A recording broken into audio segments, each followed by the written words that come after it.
when I went to school at Georgia State, and they had a big old computer lab, and they had hundreds of computers in this lab. And I needed to get in there and get on a computer that was accessible for me. Most of the computer stations, the tables were so low I couldn't get to them. So I suggested to the computer, the guy named was Joe, who actually ran the lab. I said, look, we need to get a station set up specifically for me with a table that's higher that I can get up under, and put a sign on it that says disability, for people with disabilities or wheelchairs. So it's going to be there for me. We have a problem with that? No. They had that station up, within, a week's time.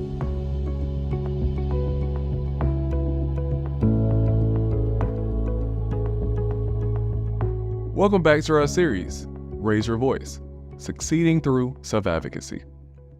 In this segment, we will explore the accommodations and support that schools can provide, things to consider when applying to a college, and resources available to help you succeed in your studies. First, meet Judy Hillman. Over the years, experience has taught us that we must be constantly aware of people's attempt to discriminate against us. We must be prepared at every moment to fight this discrimination. The average American is not, nor should they have to be prepared to fight every day of their life for basic civil rights. All too many incidences of discrimination have gone by undefended because of lack of protection under the law. In the past, disability has been a cause for shame. This forced acceptance of second-class citizenship has stripped us as disabled people of pride and dignity. This is not the way we as Americans should have to live our lives. Judy Hillman was instrumental when it came to advocating for students with disabilities. Her work would lead to the Education for All Handicapped Children Act, later called Individuals with Disabilities Education Act. These laws guaranteed a free, appropriate public education to all students with disabilities and furthered the rights of parents with disabilities.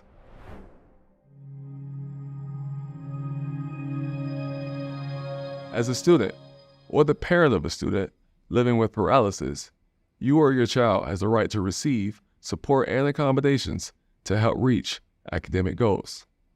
Accommodations are typically provided under two educational plans, an IEP and a 504 plan. An IEP provides tailored special education and potential therapies based on specific disability criteria, while a 504 plan ensures learning accessibility for students with a broader range of disabilities, often through classroom and material modifications. I think it's very important to have a list of 5 non-negotiables and take that to the educator in which your child is going to be a part of. I feel like 5 non-negotiables to start off with is always like a heavy hitter. The specific accommodations that the school is required to provide will depend on the student's individual needs. Some of those needs may include things like modifications to the classroom environment, like adjustable height desk and preferred seating, adaptive technology or assistive devices, testing accommodations like small group testing, alternative format test, and extended time, teacher-provided notes, alternative format assignments, a paraprofessional to assist with setting and packing up, and transitions between activities and classes, additional time for class change, assistance with personal care. Here are some questions to ask your elementary, middle, or high school. What is the process for getting on an IEP or 504 plan? How are one-on-one paraeducators chosen? Will I have a say in who my child's one-on-one paraeducator is? Are there bathrooms that meet my needs or my child's needs? If not, what spaces are available in the school that can accommodate equipment I need to use the bathroom or equipment my child needs? Is the front entrance to the school wheelchair accessible? If the school is more than one story, is there a working up to code elevator? Will I be able to access, or will my child be able to access all the places within the school that other students can access?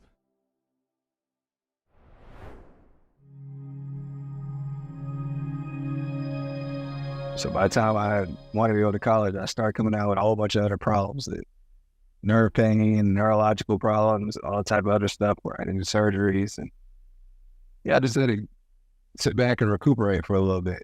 Just knock those surgeries out. I had other injuries from my accident too I had to deal with.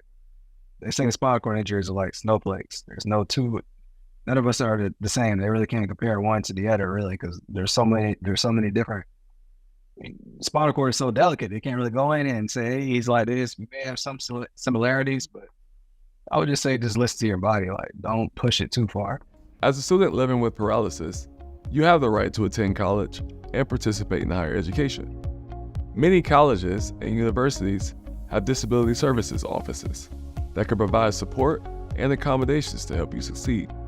The process to apply for accommodations at college is very different from K through 12.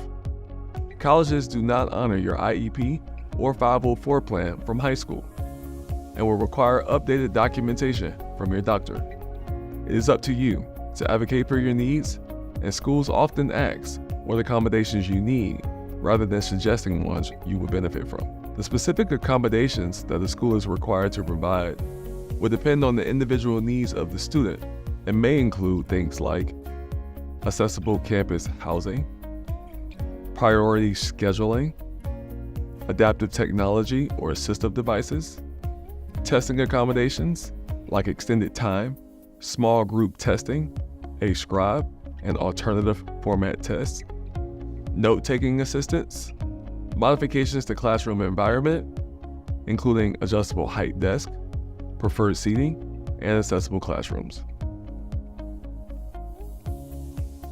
So I think the first thing that parents and children should look into is this college accessible? Are they willing to make changes so that I can be able to to get around and have a quality of life with my friends and things like that?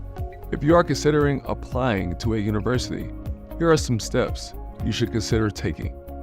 Determine which schools you're interested in applying to. Complete the application. Once accepted, connect with the school's Office of Disability Services and begin the process of applying for accommodations. If you're interested in on-campus housing, register for an accessible dorm as soon as possible. In college, while disability services help in the classroom, living with paralysis means so much more. It's often our first taste of independence, juggling life away from family and relying on hired caregivers or personal care attendants. Be sure to consider if you would need a caregiver as a part of your college experience, and if you do, begin the process of finding and hiring a caregiver early. I always tell people I live by this. It is possible. That's something that I have a sticky note almost everywhere I go. It's possible, it can be done. Speaking up is important, so anything is possible, actually. Remember, education is your right, and it should be accessible to all. For more information, be sure to download the resources for this video series.